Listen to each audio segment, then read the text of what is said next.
Assalamualaikum warahmatullahi wabarakatuh. Kami dari kelompok 5 akan mempresentasikan tentang etika produksi dan pemasaran. Saya Muhafiratun Nisa dengan NIM 210301170. Yang pertama, saya akan menjelaskan tentang produksi. Dalam ilmu ekonomi, pengertian produksi mengacu pada dua hal, yaitu satu, produksi menghasilkan barang atau jasa baru sehingga menambah jumlah, mengubah bentuk, atau memperbesar ukurannya. Contohnya yaitu berternak dan bercocok tanam. Yang kedua yaitu produksi meningkatkan atau menambah daya guna menjadi sesuatu yang lebih bermanfaat. Contohnya pertukangan dan kerajinan. 1. Faktor-faktor produksi. Faktor-faktor produksi dibagi menjadi dua jenis. Yang pertama, produksi asli, dan yang kedua, produksi turunan.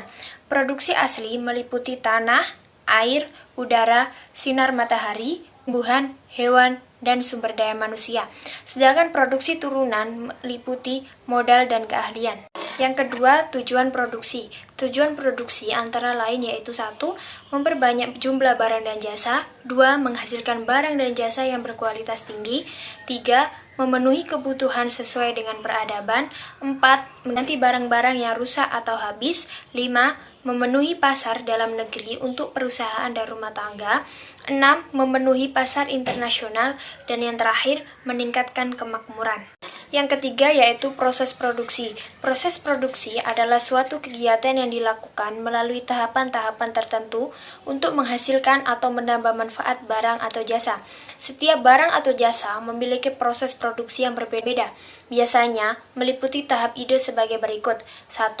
Pencarian materi. 2. Brainstorming. 3. Pembuatan barang atau jasa yang diinginkan. 4. Pengecekan. 5. Proses uji coba. 6. Evaluasi awal. Dan yang terakhir, pemasaran.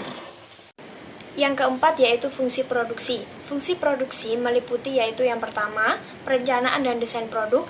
Yang kedua, perencanaan kapasitas produk. Yang ketiga, perencanaan layout pabrik. Yang keempat, perencanaan layout mesin-mesin pabrik. Dan yang terakhir, perencanaan bahan baku. Secara matematis, fungsi produksi merupakan persamaan yang menunjukkan hubungan antara input dan output. Yang kelima yaitu etika produksi. Definisi etika secara sederhana adalah studi mengenai hak dan kewajiban manusia, peraturan moral yang dibuat dalam pengambilan keputusan dan sifat alami hubungan antar manusia dan alam. Maka, etika produksi yang diperhitungkan adalah 1.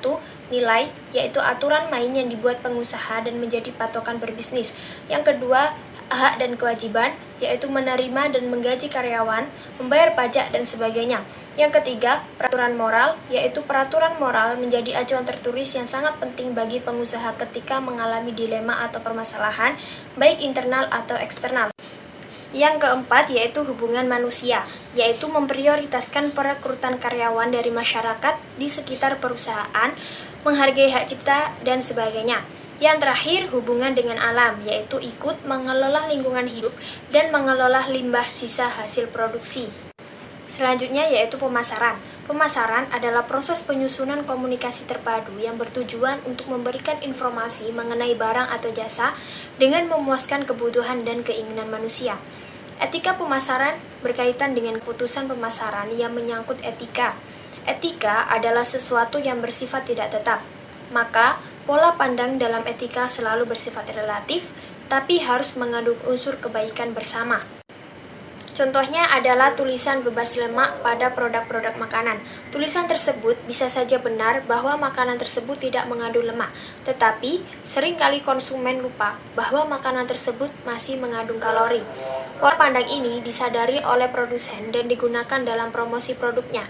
Produsen membutuhkan sebuah pedoman untuk mengambil keputusan yang disebut konsep pemasaran atau marketing konsep. Hendaknya kesejahteraan konsumen atau consumer welfare dalam jangka panjang dimasukkan ke dalam ruang lingkup kepuasan konsumen. 1. Konsep pemasaran ada 3 macam hal yang dipertimbangkan dalam pemasaran. A. Customer satisfaction, kepuasan konsumen. Kepuasan konsumen adalah tujuan utama dari perusahaan. B. Total company effort, total usaha perusahaan. Pemasaran adalah total usaha perusahaan. Total usaha perusahaan berarti mencakup semua departemen dalam perusahaan tersebut. C. Profit or other long term measure, Keuntungan jangka panjang. Dilihat laba adalah tujuan utama dari perusahaan. Mana yang lebih penting? Kepuasan konsumen atau laba? Dua-duanya benar dan berjalan paralel. Laba adalah tujuan utama perusahaan dilihat dari kacamata bisnis. Kepuasan konsumen adalah tujuan utama perusahaan dilihat dari kacamata pemasaran. 2. Etika pemasaran dalam konteks promosi. A. Sebagai sarana menyampaikan informasi yang benar dan objektif. B. Sebagai sarana untuk membangun image positif. C. Tidak ada unsur manipulasi atau memperdayakan konsumen. D. Selalu berpedoman pada prinsip-prinsip kejujuran, tidak mengecewakan konsumen. Contoh manipulasi dalam periklanan disebut juga subliminal advertising. Subliminal advertising dikatakan teknik periklanan yang secara sekilas menyampaikan suatu pesan dengan begitu cepat sehingga tidak dipersepsikan dengan sadar, tapi tinggal di bawah ambang kesadaran. Teknik ini dipakai di bidang visual maupun audio. Selanjutnya, tanggung jawab sosial dan etika pemasaran. Perusahaan atau bisnis juga diharapkan bisa menangani berbagai program eksternal terkait dengan tanggung jawab di luar aktivitas bisnis mereka. Program tersebut seperti penelitian ilmiah, perlindungan konsumen, dan program lain terkait tanggung jawab sosial perusahaan terhadap masyarakat. Tanggung jawab sosial suatu perusahaan biasanya tertuang pada program Corporate Social Responsibility atau CSR perusahaan. Tanggung jawab sosial bisa dibilang termasuk dalam teori etika. D. Perlindungan terhadap konsumen. Satu undang-undang yang dibuat oleh pemerintah, contohnya pada pasal S52 Undang-Undang Praktek Perdagangan 1974, Surat Keputusan Menteri Kesehatan Republik Nomor 0047-B-J1-87 tentang keharusan menyertakan sertifikat kesehatan dan sertifikat bebas radiasi untuk makanan impor.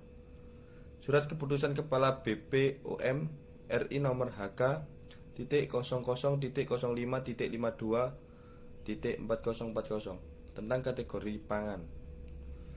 Dan yang terakhir, dan peraturan pemerintah yang lain tentang perlindungan warga negara dari informasi palsu dan sebagainya. 2. Teori kontraktual, duty to comply, yaitu produsen harus memenuhi ekspektasi konsumen menyangkut A. Reliability, keandalan dari sebuah produk. B. Service life, yaitu masa layanan. C.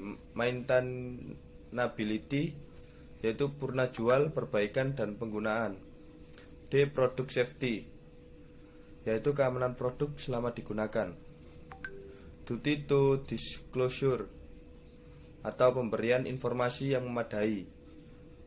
Selanjutnya duty not to misrepresent, menghindari salah paham. Dan yang terakhir duty not to coerce, menghindari pemaksaan. Teori kepedulian, Dukertori. Asumsi konsumen dan produsen tidak dalam posisi yang sama karena berbagai faktor. Karena keahlian dan pengetahuannya, produsen cenderung berada dalam posisi lebih menguntungkan dibanding konsumen. Bentuk tanggung jawab produsen menyangkut informasi meliputi desain, produk, dan informasi. 4. Biaya sosial, social cost. Biaya sosial mengendalikan adanya kewajiban penuh secret liability dari produsen untuk menanggung semua biaya dari kemungkinan bahaya karena cacat produk, luka, dan kecelakaan kerja. Permasalahan dengan teori biaya sosial. Untuk yang pertama, perlakuan tidak adil bagi produsen karena mereka harus menanggung kompensasi bagi sesuatu yang belum terjadi karena kecelakaan. Untuk yang kedua, asumsi keliru bahwa biaya sosial akan mencegah kecelakaan. Yang ketiga, meskipun produsen sudah menunjukkan kepedulian, konsumen bisa mengambil keuntungan dari pengaduan hukum secara berlebihan.